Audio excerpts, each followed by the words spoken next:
भारत के पश्चिमी तट के साथ 1600 किलोमीटर लंबी एक पर्वत श्रृंखला पैरेलल चलती है, जो गुजरात सीमा के पास ताप्ती नदी के दक्षिण से शुरू होकर महाराष्ट्र, गोवा, कर्नाटका और केरल राज्यों से होती हुई तमिलनाडु की कन्याकुमारी में समाप्त होती है। इस पर्वत श्रृंखला को वेस्टर्न घाट्स या सह्याद्री कहा जाता है, जो दक्षिण के पठार को अरब सागर के साथ एक पतली सी पट्टी से अलग करती है।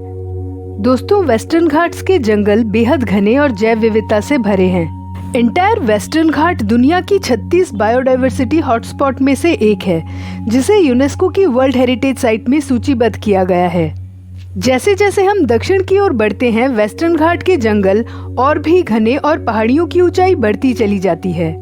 कर्नाटका, केरला और तमिलनाडु के ट्राई जंक्शन के पास वेस्टर्न घाट और ईस्टर्न घाट मर्ज हो जाती हैं और एकदम से पहाड़ियां 2000 मीटर से अधिक ऊंची हो जाती है। वास्तव में यही क्षेत्र नीलगिरी के पहाड़ कहलाते हैं, जिसका हाईएस्ट पीक डोडा बेट्टा है। यह क्षेत्र मलाबार वर्षावनों के अंतर्गत आता है।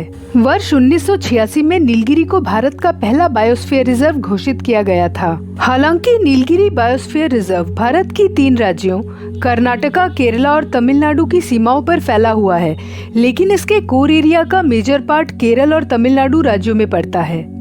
Mudumalai wild life sanctuary, Wayanad wild life sanctuary, Bandipur national park, Nagarhole national park, Mukurthi national park और साइलेंट वैली इस रिजर्व के अंदर मौजूद प्रोटेक्टेड एरियाज हैं। दोस्तों, नीलगिरी नाम का अर्थ है नीली पहाड़ियाँ। क्या आपने कभी सोचा है आखिर इन पहाड़ियों को नीलगिरी या ब्लू माउंटेन्स क्यों कहा जाता है? इन पहाड़ियों को नीलगिरी कहे जाने के पीछे 2 थ्योरीज हैं। पहला ये कि रिले स्कैटरिंग या स्मोकी हेज की वजह से ये पहाड़ियाँ दूर से नीली दिखाई देती हैं। दूसरी थ्योरी एक मान्यता है कि एंशिएंट टाइम्स में पहाड़ियों की तलहटी में मैदानी इलाकों में रहने वाले लोगों ने नीलगिरी का नाम संभवतः एक नीले फूल पर रखा है, जो इन पहाड़ियों में हर 12 साल में एक बार खिलती हैं। नीलगिरी नाम का पहला उल्लेख तमिल साहित्य की प्रथम महाकाव्य सिलप्पदिकारम में पाया जाता है। 2nd सेंचुरी एडी तमिल भाषा में लिखी गई संगम कविताओं में एक लैंडस्केप का जिक्र आता है, जहां कुरिंजी नीलम पहाड़ी पर हरे भरे ढलानों और शोला जंगलों के बीच जहां पक्षी और मधुमक्खियां झिलमिलाते तालाबों पर झपटती हैं, वह जगह है जहां हर 12 साल में कुरिंजी फूल खिलते हैं। किंवदंती के अनुसार पहाड़ों के देवता मुरुगन ने कुरिंजी नीलम की मुथुवन पहाड़ी जनजाति की एक महिला वल्ली के गले में कुरिंजी फूलों की एक माला डाल दी थी। अब भी मुथुवन आदिवासी कुरिंजी के खिलने से अपनी उम्र, जन्म और महत्वपूर्ण घटनाओं की गणना करते हैं। दोस्तों, अब तक आप समझ ही गए होंगे कि हम बात कर रहे हैं नील कुरिंजी फूलों की, जो आजकल सुर्खियों में है। फूलों का नाम मलयालम शब्द नील यानी नीला और कुरिंजी यानी फूल से आया है। दरअसल नील कुरिंजी दुनिया की कई दुर्लभ फूलों में से एक है। नील कुरिंजी के पौधे झाड़ीदार होते हैं, जिनका साइंटिफिक नेम स्ट्रोबिलेंथस कुंथियाना है, क्योंकि ये स्ट्रोबिलेंथस परिवार का सदस्य है, और कुंथियाना इसलिए क्योंकि नील कुरिंजी के पौधे सबसे पहले कुंथी नदी के आसपास देखे गए थे, जो केरल के साइलेंट वैली नेशनल पार्क से होकर बहती है, जहां नील कुरिंजी प्रचुर मात्रा में पाए जाते हैं। आंकड़ों के अनुसार भारत में नील कुरिंजी की 70 से अधिक विभिन्न किस्में हैं, और सभी नील कुरिंजी प्रजातियां विशेषकर वेस्टर्न घाट्स के नीलगिरी पहाड़ियों के सबसे ऊंचे हिस्से में करीब 1300 से 2400 मीटर की ऊंचाई पर पाए जाते हैं, जहां शोला वन और घास के मैदान मिलते हैं। 1838 में पहली बार नील कुरिंजी के यूनिक ब्लूमिंग पैटर्न्स का डॉक्यूमेंटेशन किया गया था।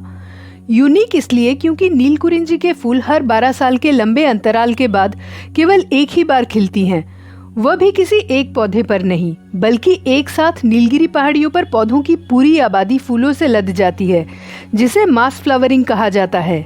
जब ये फूल खिलते हैं तो नीलगिरी पहाड़ियाँ कारपेट की तरह नीले बैंगनी रंग से ढक जाती हैं, और यह एक रोमांचित करने वाला शानदार नज़ारा होता है। इस शानदार प्राकृतिक घटना को देखने के लिए किसी व्यक्ति को अपने पूरे जीवन काल में केवल 6 से 9 मौके ही मिल सकते हैं। बड़े पैमाने पर मास फ्लावरिंग की तैयारी और बड़ी मात्रा में आकर्षक बीज पैदा करने के लिए 12 वर्षों तक ये पौधे एनर्जी कंजर्व करते हैं और रिसोर्स जमा करते हैं।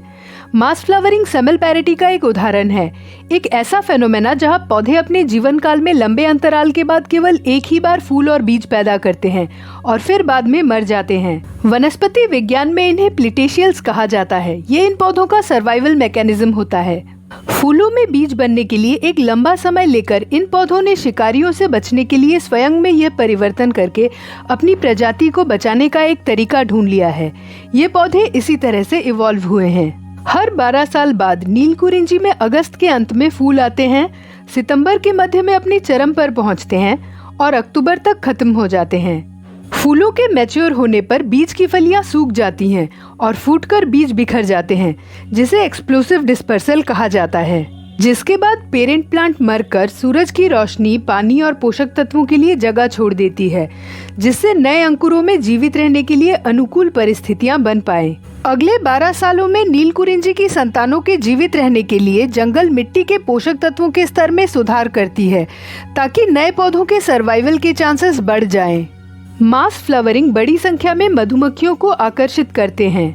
मास फ्लावरिंग के दौरान नीलकुरिंजी का पॉलिनेशन मधुमक्खियों के झुंडों द्वारा किया जाता है।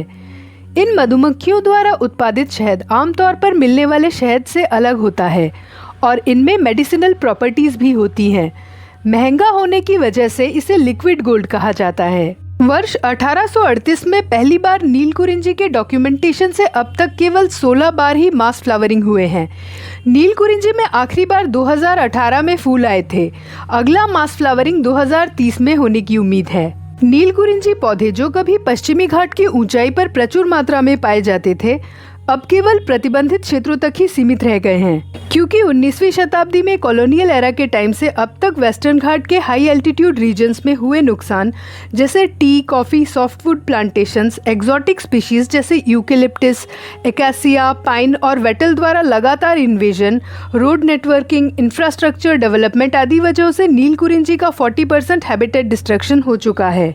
अगस्त 2024 में नीलकुरिंजी को IUCN रेड लिस्ट की वल्नरेबल कैटेगरी यानी संवेदनशील के रूप में वर्गीकृत किया गया है, जो इसके urgent need for conservation efforts को हाईलाइट करता है।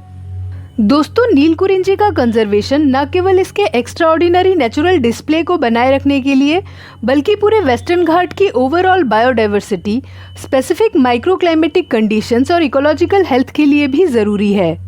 क्योंकि नीलकुरिंजी एक बायो इंडिकेटर स्पीशीज है, यानी सांकेतक प्रजाति, जिसकी किसी इकोसिस्टम में प्रेजेंस, एब्सेंस या रिलेटिव वेलबींग उस इकोसिस्टम के हेल्थ को इंडिकेट करता है। किसी भी प्रकार का अवैध अतिक्रमण, पर्यटन, खेती और अन्य गतिविधियां भविष्य में इन पौधों के अस्तित्व के लिए गंभीर खतरा पैदा कर सकती हैं। 2023 में ministry of environment, forest and climate change ने नीलकुरिंजी को वन्यजीव संरक्षण अधिनियम 1972 की अनुसूची 3 के तहत सूचीबद्ध किया है, यानी schedule 3 of wild life protection act 1972। इसको किसी भी तरह का नुकसान पहुंचाना कानून द्वारा दंडनीय अपराध होगा। आदेश के अनुसार नीलकुरिंजी पौधों को उखाड़ने या नष्ट करने वालों पर 25,000 रुपए का जुर्माना लगाया जाएगा और 3 साल की कैद होगी। इसके अलावा नीलकुरिंजी की खेती और कब्जे की अनुमति अब नहीं होगी।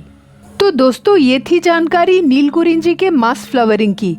आपको ये जानकारी कैसी लगी कमेंट्स में ज़रूर लिखें, और अगर आपको ये जानकारी पसंद आई हो तो मेरे चैनल को लाइक, शेयर और सब्सक्राइब करके सपोर्ट करें।